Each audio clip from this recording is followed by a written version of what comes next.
तो दोस्तों, परीक्षा का मतलब होता है दूसरे की इच्छा। एक ऐसा जगह जहाँ पे आपकी अपनी कोई इच्छा नहीं होगी, जो भी चलेगा दूसरे की इच्छा के हिसाब से ही चलेगा, और इसी का ही असली नाम है परीक्षा। हमने दिया सीजीपीएससी की परीक्षा, जिसमें इच्छा चली सीजीपीएससी की, हमने वहाँ पे अपना प्रदर्शन किया। अगर मैं आपको ये सवाल पूछूं कि क्या एक स्थायी सरकार किसी भी देश के विकास में महत्वपूर्ण भूमिका निभाती है? अगर मैंने आपको पूछा क्या गठबंधन वाली सरकार अस्थायी सरकार होती है? क्या मैं आपको ये पूछा कि किम जोंग यूंग के साथ पुतिन का एक ही जीप में, खुले जीप में सवारी करना और उसके अगले दिन साउथ कोरिया का या नॉर्थ कोरिया का यूक्रेन में सेना भेज देना, क्या एक तृतीय विश्व युद्ध की तरफ इशारा करता है? क्या मध्य एशिया में कुछ युद्ध होना वैश्विक परिदृश्य में विश्व युद्ध को उजागर करता है? ये कुछ ऐसे सवाल हैं जो हमारे प्रैक्टिकल नॉलेज के ऊपर डिपेंड करता है। अगर आपने पढ़ा है तो आप बता सकते हैं, अगर आपको नहीं पता तो आप बोलेंगे कि आउट ऑफ सिलेबस है। चीज़ें अब बदल चुकी हैं। अब सीजीपीएससी न्यू एजुकेशन पॉलिसी 2020 के अकॉर्डिंग क्वेश्चन बनाता है। न्यू एजुकेशन पॉलिसी आपको बोलता है कि क्रिटिकल थिंकिंग, एनालिटिकल थिंकिंग और लॉजिकल थिंकिंग, विश्लेषणात्मक ज्ञान, प्रायोगिक ज्ञान के ऊपर आपकी एजुकेशन होनी चाहिए। रट्टा मारने वाला एजुकेशन को अब ख़त्म करना होगा। लोगों की अपनी समझ, तार्किक बुद्धि का इस्तेमाल करना उनको आना चाहिए। डिसीजन मेकिंग कैपेसिटी उनके पास होना चाहिए। ये सारी चीज़ें इस एग्ज़ाम में ढूंढी गई, और इस एग्ज़ाम में इंटेलिजेंस का महत्व बहुत ज़्यादा था। अगर मैं बोलूँ कि एक ऐसा इंसान जो पूरा सिलेबस रट के गया है, बहुत मेहनत किया है, और एक ऐसा इंसान जो सिलेबस को ओवरव्यू किया है लेकिन चीज़ें अच्छे से समझ के गया है, उसको पता है समाज क्या होता है, उसको पता है जाति क्या होता है, और जाति में भी अभी क्या जाति में परिवर्तन हो रहा है और उसके कारण क्या हैं और उसके प्रभाव क्या हो सकते हैं। तो जातिगत चीज़ें, बहुत सारी चीज़ें हैं, तो ये एक समझ विकसित होती है, तो उसको फ़ायदा हुआ होगा। तो सिलेक्शन कितने लोग का होगा? 250 लोगों का। तो क्या इतने भारी भीड़ में 250 लोगों के पास इंटेलिजेंस नहीं होगा? ऑब्वियसली होगा। तो और वो क्या हमारे सिलेबस को नहीं पढ़े होंगे? वो भी पढ़े होंगे। तो वो अपने इंटेलिजेंस यूज़ करते हुए अपने चीज़ों को अप्लाई करके चीज़ों को एक्सप्लेन करेंगे। पेपर वाइज मैं थोड़ा सा रिवाइज़ करता हूँ आपको, और मैं ये बताऊँगा कि मैं आपके इस तैयारी में फ्यूचर में आपकी कैसे मदद कर सकता हूँ। इस पेपर से आप क्या सीखोगे और फ्यूचर में इसको कैसे यूज़ करोगे, और ये एग्ज़ाम हमको क्या सिखाता है, इसके ऊपर भी हम लोग चर्चा करेंगे। पेपर 1 की मैं बात करूँ, नॉर्मल था, जैसा हर बार होता है वैसा ही था, कोई इसमें ज़्यादा चेंजेस नहीं आए थे। मोस्टली कंटेंट जो थे वो विनय कुमार पाठक की बुक से ही आए थे, कोई ज़्यादा बाहर से नहीं आया था।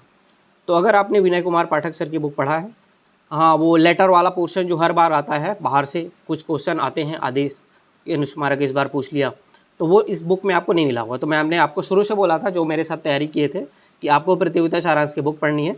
प्रतियोगिता सारांश की बुक में आपको वो सारी चीज़ें मिल गई होती है, अगर आपने पढ़ा होता तो, और जो न पढ़ा है उसको मिला ही होगा। तो ये कुछ पेपर 1 में रहा। हमेशा की तरह इंग्लिश इस बार भी ईजी था, और मैं सबको बोलता हूँ कि इंग्लिश आप एग्ज़ाम के टाइम स्ट्रॉन्ग करने की कोशिश मत करना। प्री देने के बाद जो 4 महीने का समय बचता है, लोग उसमें इंग्लिश स्ट्रॉन्ग करने की कोशिश करते हैं। आपका इंग्लिश, आपका लैंग्वेज जो चीज़ें हैं वो सिद्ध और शुद्ध रटने वाला टॉपिक है। आपको शब्दकोश रटना है, विलोम शब्द रटना है, पर्यायवाची शब्द रटना है। तो ये सारी चीज़ें रटने वाली जो चीज़ें हैं, वो आप अगर प्री के बाद वाली जो 3-4 महीने का समय होता है, जिसमें चीज़ों को सिर्फ और सिर्फ रिवाइज़ करना होता है, अगर उसमें आप करेंगे तो आप लैग हो जाएंगे। तो अगर आप मेरे को अगर पूछो तो मैं आपको ये बोलूँगा कि आपके पास अभी जुलाई से समय है, और अगर आप नेक्स्ट ईयर के लिए प्रिपेयर कर रहे हो, मोस्टली लोग नेक्स्ट ईयर देंगे ही, सिर्फ 10 लोग ही नहीं देंगे, बाकी सारे लोग मीन्स नेक्स्ट टाइम भी देते हैं। तो अगर आप दे रहे हैं नेक्स्ट टाइम, तो आपके पास जुलाई से लेके अगले जून तक का समय है, 1 साल का समय है।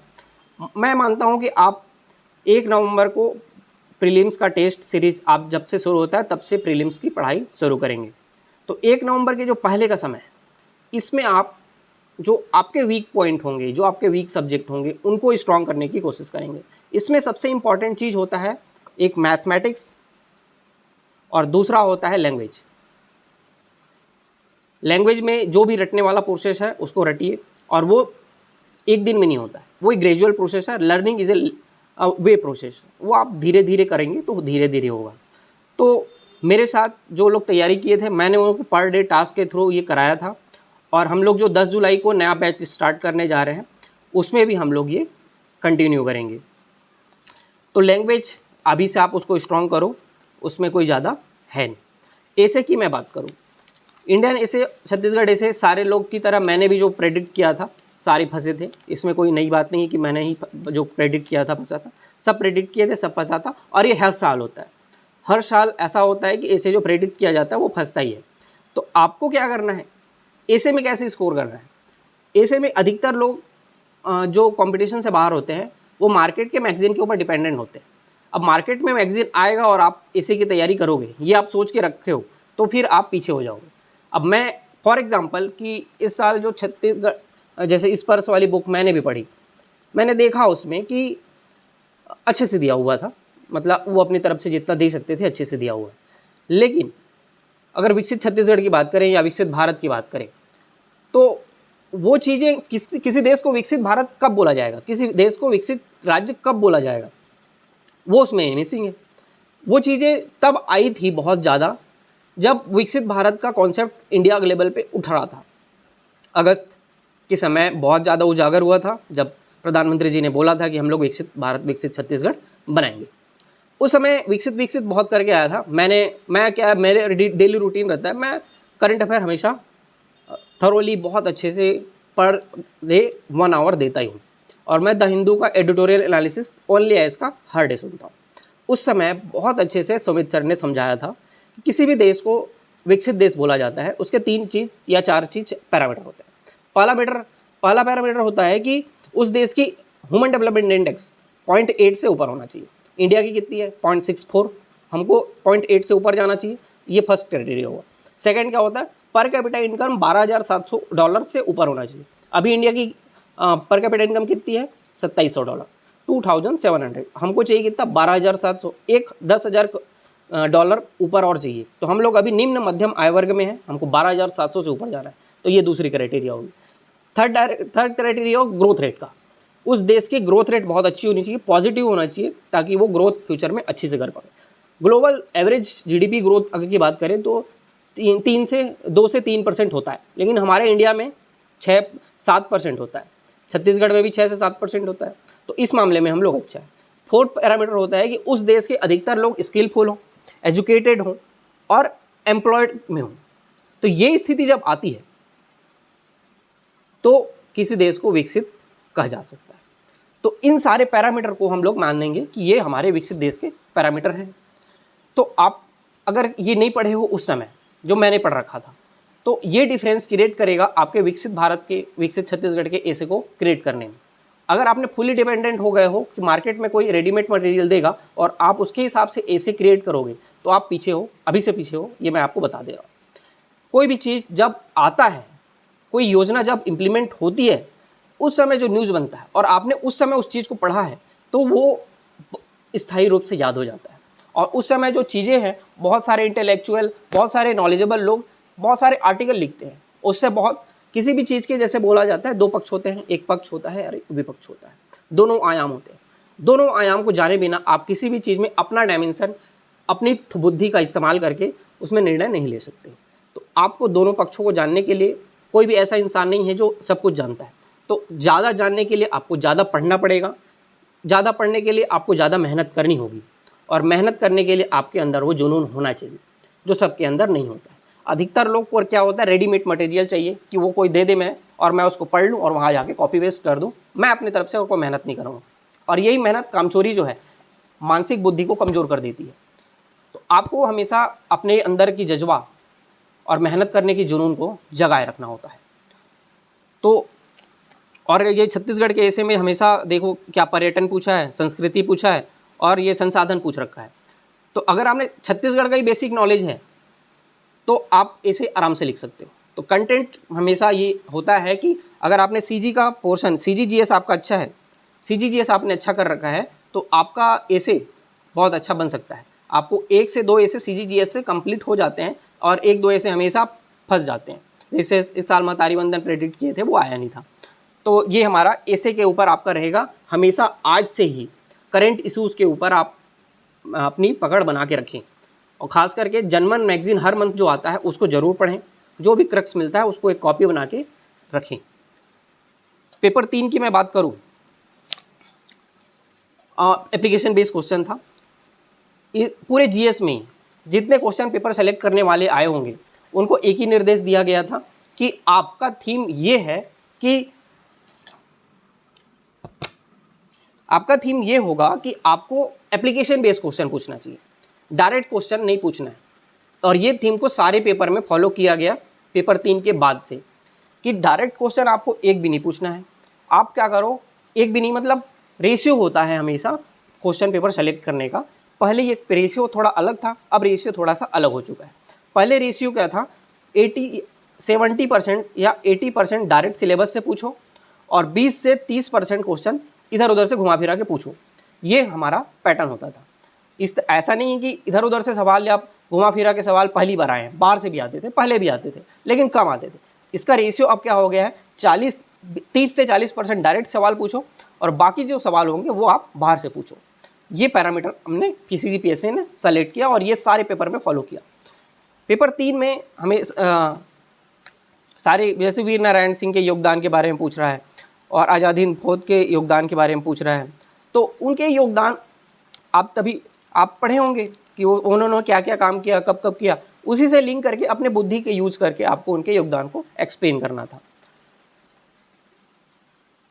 तो मैं बोलूँगा कि आप एनसीईआरटी की बुक लाइए इंडियन हिस्ट्री की, उससे आपकी एक समझ बढ़ेगी। किसी भी चीज़ को लिखने के लिए या अपनी बुद्धि का भी इस्तेमाल करने के लिए आपके पास उससे रिलेटेड कुछ नॉलेज होना चाहिए। तो मैं आपको बोलूँगा अभी आप इंडियन हिस्ट्री की एनसीईआरटी की बुक लाइए। सीजी हिस्ट्री के लिए जो भी रामकुमार बिहार की बुक है, गीतेश अमरोहित की बुक है, वो भी आप पढ़ने की कोशिश करिए। उससे भी आपको एक समझ विकसित होगी, चीज़ें समझ में आएंगी कि एक्चुअली हुआ क्या था। एक एग्जाम्पल मैं दूँ कि जो भूपकाल विद्रोह हुआ था वो 1910 में हुआ था। तो उस समय जो संकेत थे वो मिट्टी का ढेला, मिर्ची का ठेला, ये सारी कुछ थे। कोई इंसान सोच कैसे सकता है कि ये सारी चीज़ें किसी युद्ध के संकेत हो सकते हैं। मुझको किसी दोस्त ने ये सारी चीज़ें बता के मजाक भी उड़ाया, लेकिन जब आप उस बुक को पढ़ेंगे तो आपको समझ में आएगा कि आदिवासियों का वो इंटेलेक्चुअल कितना हाई था, जिसमें वो ऐसी चीज़ों का संकेत के रूप में यूज़ करते थे जिसको सिर्फ वही समझ पाएंगे और कोई भी नहीं समझ पाएगा। और वो ऐसी चीज़ थी जिसको आम आदमी सब कोई जानता था लेकिन विदेश के लोग नहीं जानते थे। तो उस चीज़ को एडवांटेज लिया उन्होंने कि ऐसा चीज़ करो जो अभी सब कोई जानते हैं, तो हमको ये फैलाना ना पड़े कि ये संकेत है और इससे ये संबंध होता है। तो उन्होंने अपने स्थानीय नॉलेज को यूज़ करते हुए युद्ध का संकेत देने के लिए इस तरीके का चीज़ों को यूज़ किया, जिसको अंग्रेज़ों को भनक तक नहीं पड़ी कि इतना बड़ा एक हमारे खिलाफ संग्राम खड़ा हो चुका है। तो ये जो चीज़ है, ये कंसेप्ट है। 1910 के युद्ध कब हुए, उसके कारण क्या थे, अब उसके परिणाम क्या हुए, ये सारी चीज़ें आपको रामकुमार बिहार सर की बुक में मिलेंगी। ये आपको किसी भी कोचिंग के या किसी भी फर्रा बुक में नहीं मिलेगा। तो आपको स्टैंडर्ड बुक पढ़नी पड़ेगी। ये तो अभी शुरुआत है। मैंने जैसे बताया कि 1910 के भूमकाल विद्रोह की परिणाम क्या हुए, आप रामकुमार बिहार सर की बुक उठाना, आपको उसमें अच्छे से एक्सप्लेन करके मिलेगा। जो विद्रोहिणी का चीज़ें आई थी वो भी उस बुक में बहुत अच्छे से एक्सप्लेन किया गया है।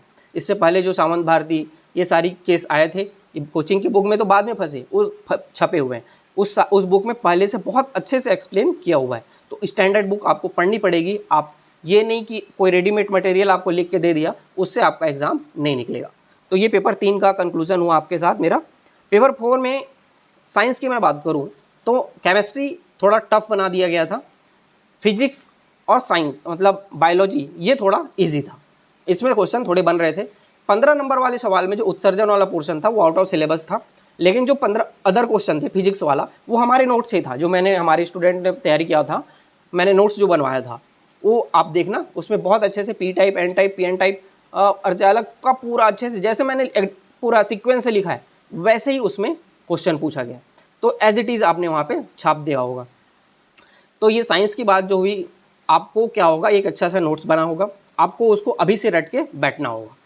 बाद में ये सारी चीज़ें हमको, अभी भी मैं आपको बोल रहा हूँ कि स्टिक टू द सिलेबस। वो पूछ रहा है सिलेबस से बाहर, लेकिन वो कहाँ से पूछेगा आप नहीं जानते हो। तो स्टिक टू द सिलेबस, जो चीज़ें सिलेबस की हैं वो एटलीस्ट बहुत अच्छे से बनना चाहिए, वो नहीं छूटना चाहिए। अदर चीज़ें हैं वो तो सबसे छूटेंगी, लेकिन जो आपका सिलेबस का पार्ट है वो चीज़ें नहीं छूटनी चाहिए, वो तो बनना ही चाहिए और बहुत अच्छे से बनना चाहिए, उस पर कंप्रोमाइज़ नहीं होना चाहिए। तो ये सारी चीज़ें आपके सिलेबस, पेपर 4 के साइंस की बात करूँ, मैथ्स तो हमेशा की तरह उसी लेवल का, मॉडरेट लेवल का था। जिसने प्रैक्टिस किया था तो उन्होंने अच्छे से बनाया होगा, जिनने प्रैक्टिस नहीं किया था उसने किया। जो मेरे साथ तैयारी किए थे, जो मैंने मैथ्स की पूरी क्लासेस प्रोवाइड किया था, अधिकतर सारे क्वेश्चन वहीं से आए थे, एक भी क्वेश्चन बाहर से नहीं आया था। सारे के सारे क्वेश्चन वहीं से ही आए थे। तो अगर आपने वहाँ से मेरा क्वेश्चन मेरी क्लास में अगर ध्यान दिए होंगे तो आपको वो अच्छे से समझ में आया होगा। उसके बाद पार्ट 3, पेपर 4 पार्ट 3 की बात करूँ तो पैटर्न उसका पिछले साल इस साल हमेशा वैसे ही रहा है। उसमें 60-40 का रेशियो होता ही है। 40% थोड़ा सा घुमा फिरा के question, 60% to the point syllabus से क्वेश्चन पूछा जाता है। तो वो उस पैटर्न को फॉलो किए। पेपर 4 का पार्ट 3 पैटर्न चेंज नहीं किया, पार्ट 2 का भी पैटर्न चेंज नहीं किया। पार्ट 1 में थोड़ा सा आउट ऑफ सिलेबस पूछा, इसलिए थोड़ा सा पैटर्न चेंज दिखा। लेकिन मैं अभी भी बोल रहा हूँ, स्टिक टू द सिलेबस। उसका एक अच्छा सा नोट्स, कोचिंग की बुक को नोट्स नहीं बोलते हैं, क्लास की नोट्स को भी नोट्स नहीं बोलते हैं। जो सिलेबस में लिखा है, जो मैंने आपको नोट्स बनवाया है, उसी को ही नोट्स बोलते हैं, और वही आपको याद करके अभी से बैठना है। तो ये आपका पेपर 4 का रिव्यू रहेगा। पेपर 5 की मैं बात करूँ तो इंडियन इकोनॉमी जो होगा, उसमें बहुत सारे क्वेश्चन जो थे वो प्रीलिम्स के नॉलेज के यूज़ करते हुए बने थे। आपने प्रीलिम्स में इन्फ्लेशन, बेरोजगारी, तो ये सारे क्वेश्चन वहाँ पे हम लोग पढ़ते हैं। दो इन्वर्सली रिलेशन होता है, फिलिप करो के द्वारा हम लोग उसमें पढ़ते ही हैं। इसके बाद आप देखोगे कि इस साल गरीबी के ऊपर बहुत सारा न्यूज़ आया था कि क्यों मल्टी डायमेंशनल पॉवर्टी इंडेक्स में हमारे इंडिया ने 5 साल में पिछले, या एक रिकॉर्ड आया था कि 15 करोड़ लोग गरीबी रेखा से बाहर आ गए। तो ये एक बहुत ज़्यादा उस समय न्यूज़ बना था गरीबी का। तो वो वहाँ पे गरीबी करके बहुत सारे इन लोगों ने मल्टी डायमेंशनल पॉवर्टी इंडेक्स करके गरीबी पूछ लिया। तो करंट अफेयर यहाँ पे यूज़ हुआ। तो करंट से आपको लिंक रहना है, सिलेबस से जोड़ के आपको करंट को लिंक करना है। ये यहाँ पे क्वेश्चन को अपने सिलेबस को प्रूव किया। ये हुई इंडियन इकोनॉमी की बात। अगर मैं सीजी ज्योग्राफी की बात करूँ, कोई पैटर्न नहीं है। आपने जो पढ़ा है प्रीलिम्स में, थोड़ा सा आप एलन वर्मा की बुक आपने पढ़ रखी है तो वो कंप्लीट होगा। सीजी ज्योग्राफी में वही होता है, सारे क्वेश्चन में आपको मैप बनाने होते हैं, आप उसको ही थोड़ा सा एक्सप्लेन करना होता है। तो इस तरीके से पेपर 5 में आपकी, और एक क्वेश्चन आया था उसमें अटल टनल, है ना। तो अटल टनल भी करंट अफेयर का ही क्वेश्चन था, वो भी रिसेंटली लॉन्च हुआ था, तो ये भी करंट अफेयर में बना। एक क्वेश्चन था पीडीएस शॉप किसने लॉन्च करता है। तो अगर आप इकोनॉमिक सर्वे पढ़े हो क्यों, तो उसमें अच्छे से लिखा है कि कौन कौन पीडीएस शॉप संचालित करता है। तो ये भी आप वहाँ से, अगर इकोनॉमिक सर्वे नहीं पढ़ा है तो आपसे नहीं बना होगा, लेकिन अगर आपने इकोनॉमिक सर्वे भी पढ़ा है और आपने प्रैक्टिकल जीवन में भी देखा है पीडीएस शॉप को, तो वो भी आपसे बन सकता था।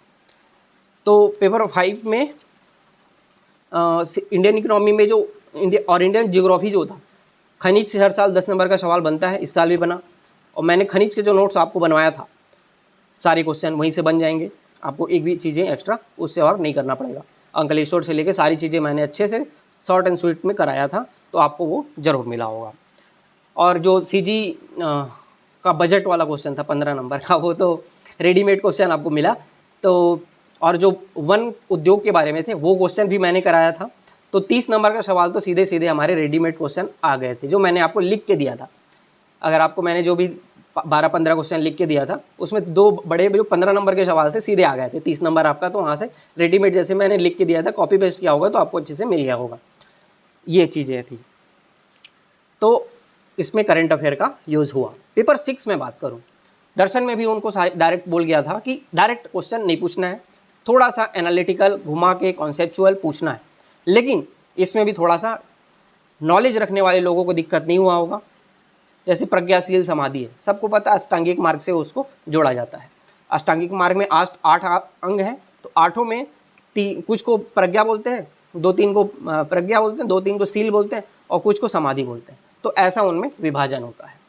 और जो कांट का डेकार्ट का जो द्वैतवाद आया था, मेरे नोट्स में आप देखना, डेकार्ट का द्वैतवाद में शुरू के पेज के जो बीच वाले लाइन है, उसमें बीच वाले लाइन में एक लाइन है, कांट द्वैतवाद का समर्थन करता है, जिसमें उसने जड़ और चेतन दो चीज़ों का समर्थन किया है और दोनों की स्वतंत्र सत्ता को स्वीकार किया है। उसमें स्पष्ट रूप से लिखा है। तो आपने अगर मेरे नोट्स को उससे पढ़ा है तो आपको वहाँ से बन गया होगा, अगर आपने उसको ध्यान से पढ़ा होगा तो, या चेक करना, आपके पास नोट्स है उसमें देखा अच्छे से मिलेगा। इसके बाद जो आपका सात्र वाला था वो भी एजे एयर की मैं बात करूं तो एजे एयर वाला जो भी टॉपिक था, शुरू में जो पैरा मैंने लिखाया था वो क्वेश्चन ही डायरेक्ट आया था। तो वो क्वेश्चन भी डायरेक्ट आया था, बाहर से कुछ भी नहीं आया था। अगर आपने पढ़ा होगा तो आपको वो मिल गया होगा। दर्शन में इस तरीके से घुमा फिरा के थोड़ा सा अपने भी अप्रोच करने की कोशिश की गई थी। दर्शन में समझ बहुत ज़रूरी हो गया है। अब डायरेक्ट सवाल यहाँ से अब नहीं बन रहे हैं। थोड़ा सा आप समझ विकसित कीजिए। बुक्स पढ़ने की ज़रूरत है। मैंने आपको शुरू से बोला था, या तो आपने पाणिनि की बुक पढ़नी है, मैं बोलूँगा अभी भी आप पाणिनि की बुक पकड़िए और दर्शन को पढ़िए। और मेरे नोट्स जो हैं वो तो क्रक्स हैं और वो आपको याद करने हैं, तो वो आपको बहुत अच्छे से यूज़ होगा। उसके बाद आपने समाजशास्त्र के बारे में देखा तो घुमा फिरा के प्रैक्टिकल नॉलेज के ऊपर पूछा। इसका मतलब ये नहीं कि आपको अपना समाजशास्त्र का बेसिक नॉलेज नहीं रखना है। बेसिक नॉलेज को रखते हुए, अपने इंटेलिजेंस को यूज़ करते हुए आपको उसको कैसे एक्सप्लेन करना है, ये चीज़ों को समाजशास्त्र में पूछा।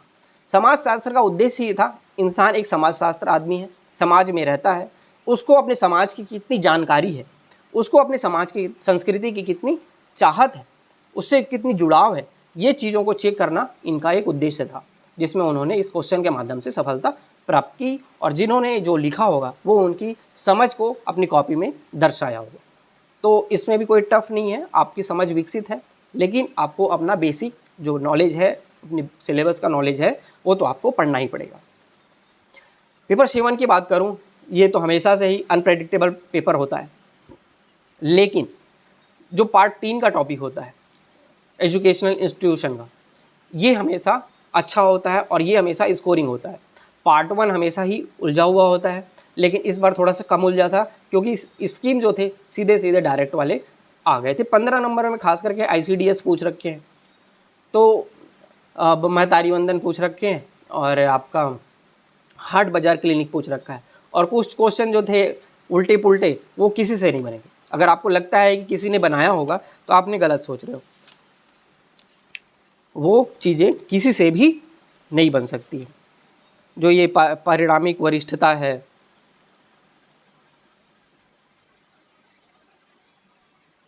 और ये इन लोगों ने पैटर्न फिक्स कर रखा है एक डेफिनेशन को 8 नंबर में पूछने का।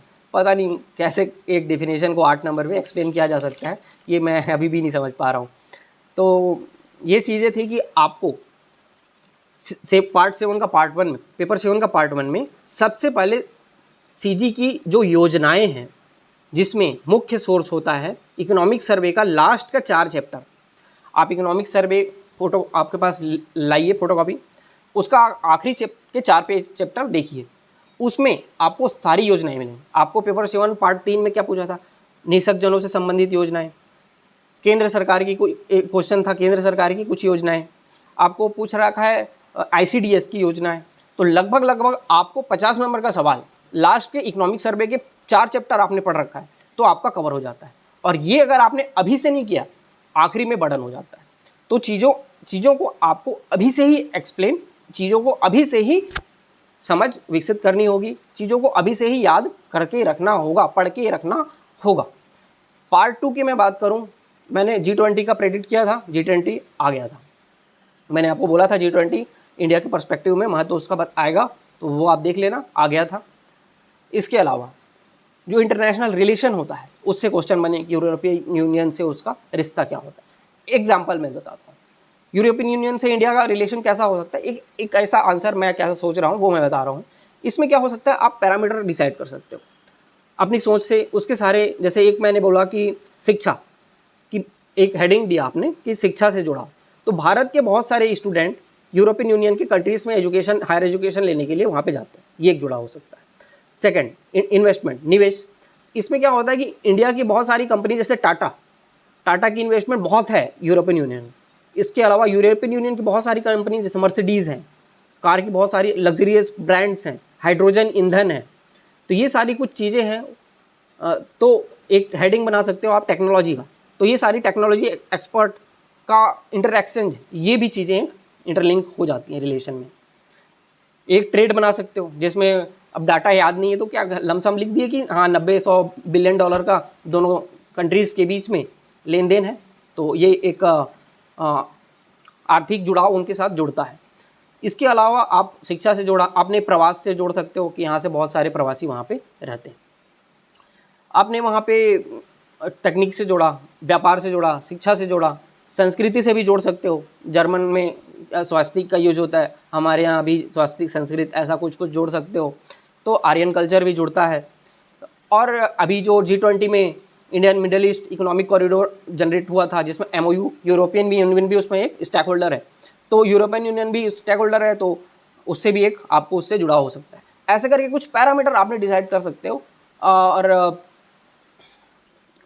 एग्रीकल्चर, हमारे एग्रीकल्चर एक्सपोर्ट का बहुत बड़ा हिस्सा यूरोपियन यूनियन के कंट्रीज़ को जाता है, जिसमें आम से लेके चावल तक सब कुछ जाता है। तो ये सारी चीज़ें आप हेडिंग वाइज बना सकते थे। तो पेपर 7 पार्ट 2 का जो सेक्शन है इंटरनेशनल अफेयर, ये पूरा आपने अगर 1 साल तक करंट अफेयर को अच्छे से यूज़ किया है, पढ़ा है, समझा है, तो आप आराम से लिख सकते हो।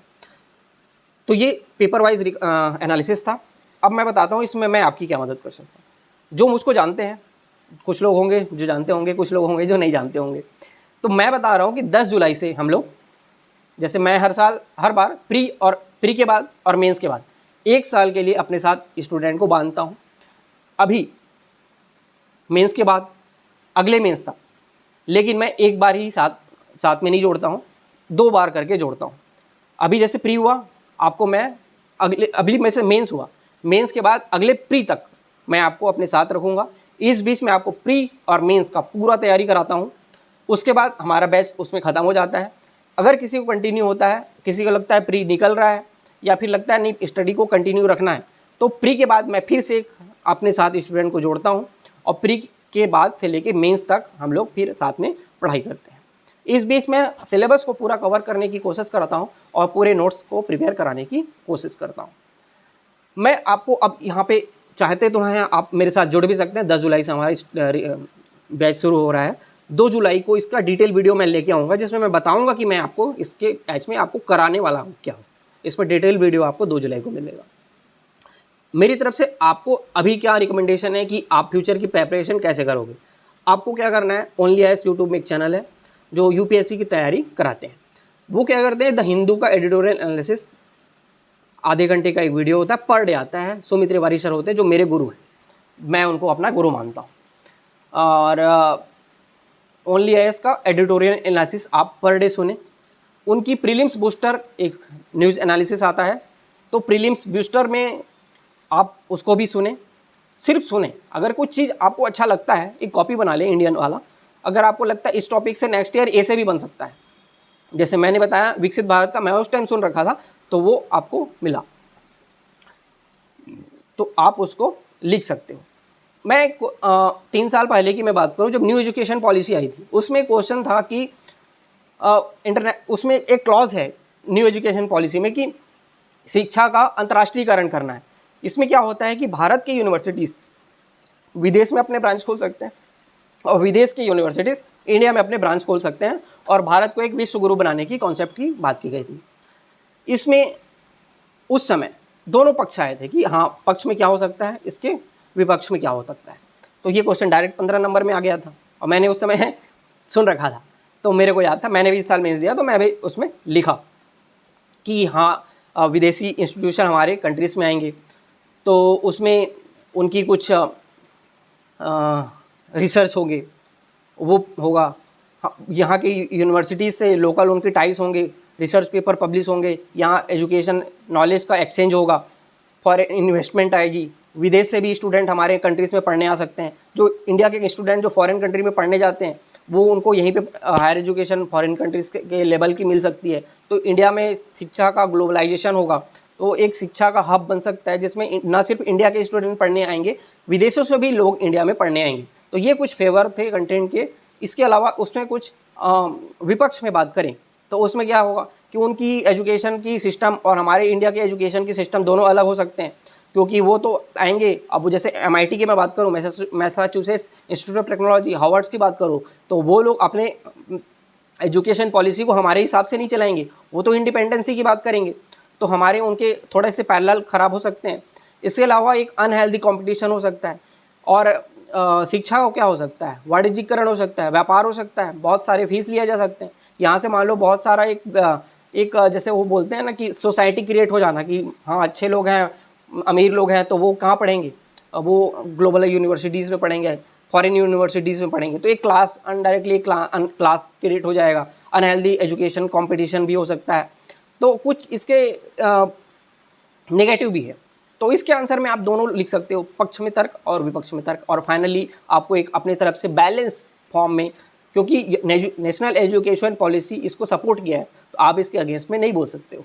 तो आपको इसके फेवर में एक बैलेंस पॉइंट ऑफ व्यू देते हुए एक कंक्लूज दे देना है। इस तरीके से आपने उसको करना है। मेरी तरफ से आपको रिकमेंडेशन ये होगा, ओनली इसका दोनों आप एग्जाम प्रीलिम्स पोस्टर और एडिटोरियल एनालिसिस सुनना स्टार्ट करें और डेली सुनें। इससे आपका सारा करंट अफेयर तैयार हो जाता है, आपको चीज़ों को समझ विकसित होती है, धीरे धीरे आपकी समझ की लेवल आप बूस्ट होते जाएगी। मैंने आपको शुरू से बोला, knowledge is a gradual process, learning is a gradual process, थोड़े समय धीरे धीरे करके ही होता है। तो इस पैटर्न को जिसने एग्जाम मेंस में लिखा है, उन्होंने अपने इंटेलेक्चुअल को यूज़ करते हुए वहाँ पे आंसर लिख के आए, और जिन्होंने एग्ज़ाम बाहर से देखा है, जो लोग क्वेश्चन पेपर जिन्होंने नहीं दिया, पेपर देखा, तो उनको ज़रूर डर लग रहा होगा। लेकिन डरने की इसमें कोई बात नहीं है, पैटर्न बदलाव हुआ है। और अब मैंने जैसे शुरू में ही बताया कि अब इंटेलेक्चुअल की परीक्षा है, अब तार्किक बुद्धि की परीक्षा है, एक्चुअल में जो चीज़ें समझा है उसकी परीक्षा है। और जो रट्टाफिकेशन वाला जो प्रोसेस था उसको अब न्यू एजुकेशन पॉलिसी के साथ हमारे CGPSC ने भी हटा दिया है। तो फ्यूचर में इस तरीके से और भी कुछ चेंजेस आएंगे, और तैयारी आपको अभी से करनी होगी। नेक्स्ट ईयर तैयारी करना है, 3 महीने से कुछ नहीं होता है, आपको अभी से ही तैयारी के लिए भिड़ना पड़ेगा। कुछ जो मेंस दिए हैं, कुछ दिन का ब्रेक लीजिए, और मैं तो 10 तारीख से शुरू कर ही रहा हूँ। जो जुड़ना चाहते हैं जुड़ सकते हैं। 2 जुलाई को डिटेल इसकी वीडियो आएगी। आई होप कि इससे कुछ सीखा होगा, और जो मेरे साथ जुड़े होंगे उनको भी कुछ मदद मिली होगी। फिर मिलेंगे एक नए वीडियो के साथ। आज के लिए इतना ही, थैंक यू।